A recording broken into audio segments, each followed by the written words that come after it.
নমস্কার বন্ধুরা, রূপা simple and daily লাইফে আপনাদের সবাইকে অনেক অনেক স্বাগত। আজ আমি আবারও একটা লোভনীয় স্বাদের পরোটার রেসিপি নিয়ে আপনাদের সামনে চলে এসেছি। একদম সহজ পদ্ধতিতে আজ আমি দেখাবো, কোনো রকম পুর ভরার ঝামেলা ছাড়াই আমার আজকের রেসিপি রাঙা আলুর পরোটা।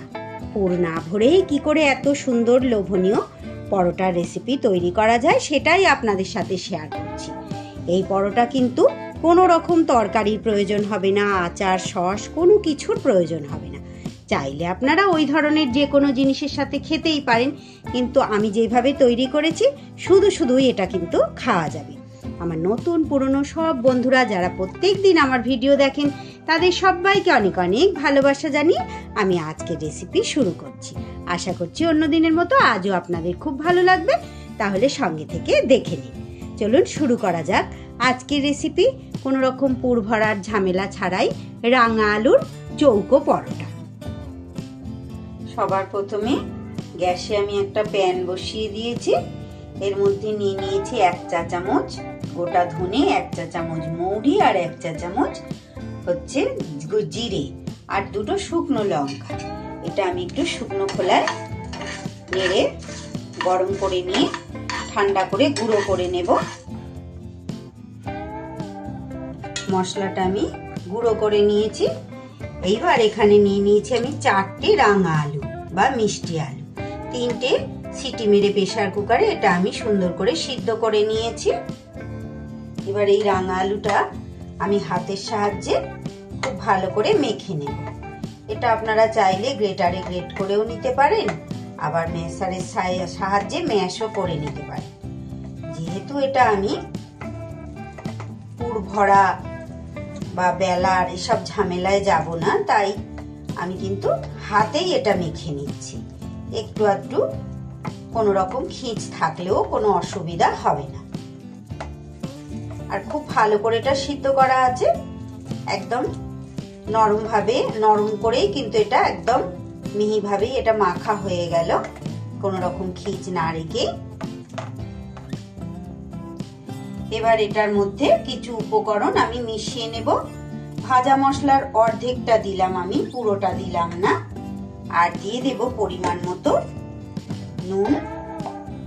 নুন দিয়ে সিদ্ধ করা আছে, কিন্তু জলটা তো আমি ফেলে দিয়েছি, তাই নুন তো অবশ্যই লাগবে। আর দিয়ে দেব, সরি বন্ধুরা, এর মধ্যে আর কিছু আমি দেব না। নুন আর এই মশলাটা দিয়ে খুব সুন্দর করে এটাকে মাখিয়ে নেব। এটা আমার সুন্দর করে মাখা হয়ে গেছে। এবার আমি একটা পাত্রে 1 বাটি ময়দা নিয়ে নিলাম। এটা আমার 250 গ্রামের মতো ময়দা আছে। আপনারা আপনাদের প্রয়োজন মতো নেবেন, চাইলে এটা কিন্তু আপনারা আটাও নিতে পারেন। এর মধ্যে দিয়ে দিলাম খুব সামান্য নুন, আর এর মধ্যে দিয়ে দেব ময়ামের জন্য কিছুটা তেল। 2 টেবিল চামচের মতো তেল আমি দিয়ে দিলাম। নুন আর তেল খুব ভালো করে আমি মিশিয়ে নেব ময়দার সাথে। খুব ভালো করে নুন আর তেল মিশিয়ে নিয়েছি। খুব বেশি পরিমাণে ময়াম দেওয়ার তো কোনো দরকারই নেই। খুব সুন্দর নরম তুলতুলে হবে কিন্তু পরোটাটা। এবার আমি যে মেখে রাখা রাঙা আলুটা, তাই থেকে একটু কমিয়ে একটু রেখে দিয়ে বাকিটা ময়দার মধ্যে নিয়ে নিয়েছি। প্রথমেই পুরোটা নিয়ে নেব না, আর আমি কিন্তু এতে জল ব্যবহার করব না শুরুতে। পুরোটা লাগবে কিনা বুঝতে পারছিলাম না, তাই জন্য কিন্তু পুরোটা আমি নিয়ে নিই। আগে এটা মাখিয়ে নিই, দেখি যদি প্রয়োজন হয় তাহলে পুরোটা নেব, কারণ নরম হয়ে গেলে হবে না। নরম হবে না বন্ধুরা, দেখে যা বুঝতে পারছি এটা পুরোটাই লেগে যাবে। এটা অবশ্যই আপনারা আন্দাজ মতো নেবেন। সবটুকু এটা দেওয়ার পর যদি প্রয়োজন হয় তবেই আমি কিন্তু জল দিয়ে মাখবো, না হলে যদি এটা দিয়ে মাখা হয়ে যায় তাহলে আর জল ব্যবহার করার দরকার নেই। খুব সুন্দর করে কিন্তু আমার ময়দাটা রাঙা আলুটার সাথে ভালো করে মাখা হয়ে গেছে। দেখুন সুন্দর বেশ নরম একটা ডো তৈরি হয়ে গেছে, একটুও কিন্তু জল আমার লাগেনি। এবার যেটা করব, আমি হাতের মধ্যে খুব সামান্য তেল নিয়ে ডোটার মধ্যে মাখিয়ে আমি 5-10 মিনিটের জন্য রেস্টে রেখে দেব। ফিরে এলাম 10 মিনিট পর। এবার হাতে করে ভালো করে আমি ময়দাটা আর একবার চটকে নেব। এবার এটা থেকে আমি নেচি কেটে নেব। কোনো পুর ভরার তো ঝামেলাই নেই, যেই রকম রুটি পরোটা নেচি আমরা কাটি সেই রকমই কাটবো, খুব বড়ও না ছোটও না।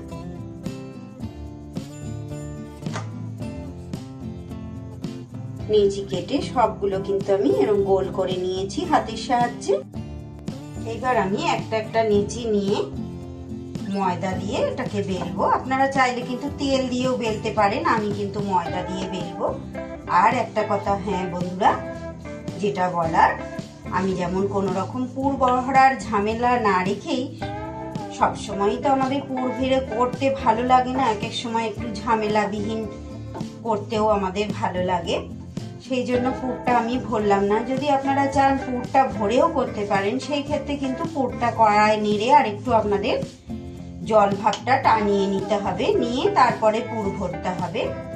এবার আমি এইভাবে চৌকো শেপ দেব।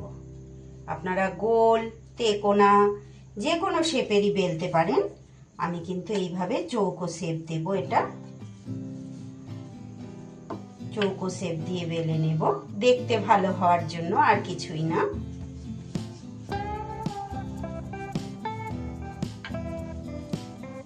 এবার যেটা করব, এর ওপরে আমি একটু ধনে পাতা কুচি ছড়িয়ে দেব। এটা দেখতেও ভালো লাগবে, আর ধনে পাতাটা দিলে কিন্তু খেতেও ভালো লাগবে। এইভাবে একটু ধনে পাতা ছড়িয়ে বেলে নেব পরোটার উপরে। একটা বেলা আমার হয়ে গেছে। এইভাবে বাকিগুলোও আমি বেলবো। এতক্ষণ পর্যন্ত যে সব বন্ধুরা আমার সঙ্গে জুড়ে থেকে আমার ভিডিওটা দেখছেন, নতুন বন্ধু, পুরনো বন্ধু, এমনকি সাধারণ ভিউয়ার্স যারা আছেন, সবাইকে আমার অনেক অনেক আন্তরিক শুভেচ্ছা, ভালোবাসা আর শুভকামনা। প্রত্যেক দিন আপনারা আমার ভিডিও কত যত্ন সহকারে দেখেন মন দিয়ে, আর একটা করে সুন্দর সুন্দর কমেন্ট রেখে যান। ভীষণ খুশি হই এতে আমি।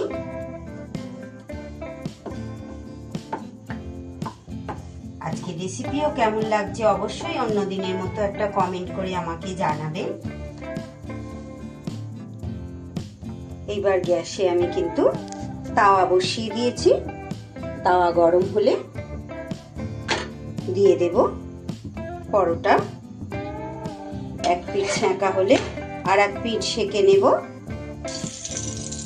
এইবার তেল দিয়ে আস্তে আস্তে ভেজে নেব। দেখুন, তেল দেওয়ার সাথে সাথে কি সুন্দর করে পরোটা আমার টোপা হয়ে ফুলে উঠেছে।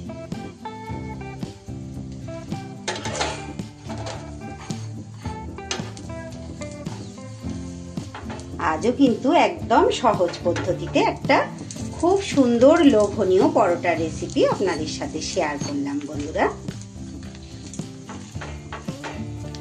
কোনো রকম পুর না ভরেই এত সুন্দর রাঙা আলুর পরোটা। এটা আমার ভাজা হয়ে গেছে। আরো একটা দিয়ে দিয়েছি আমি। এক চামচ করে তেল দিয়ে কিন্তু এগুলো ভেজে নেওয়া যাবে। খুব বেশি তেলের কিন্তু প্রয়োজন হয় না। দেখুন বন্ধুরা, সব পরোটাগুলো কিন্তু আমার এক এক করে ভাজা হয়ে গেছে। কত সুন্দর দেখতে হয়েছে না? আজ কিন্তু আমি কোনো রকম সস, চাটনি বা কোনো রকম তরকারির সাথে পরিবেশন করব না। শুধুমাত্রই এটা খালি মুখেই খাওয়া হয়ে যাবে, কারণ যেহেতু রাঙা আলু মিষ্টি মিষ্টি লাগবে, তাই কোনো কিছুর প্রয়োজন হবে না। আপনারা চাইলে সস, আচার বা যে কোনো আলুর তরকারির সাথে পরিবেশন করতেই পারেন। তাহলে আমার আজকের রেসিপি এখানেই শেষ করছি বন্ধুরা। সবাই খুব ভালো থাকবেন, সুস্থ থাকবেন। আবার ফিরে আসছি আগামী দিন এমনই সহজ পদ্ধতির লোভনীয় কোনো রেসিপির সাথে।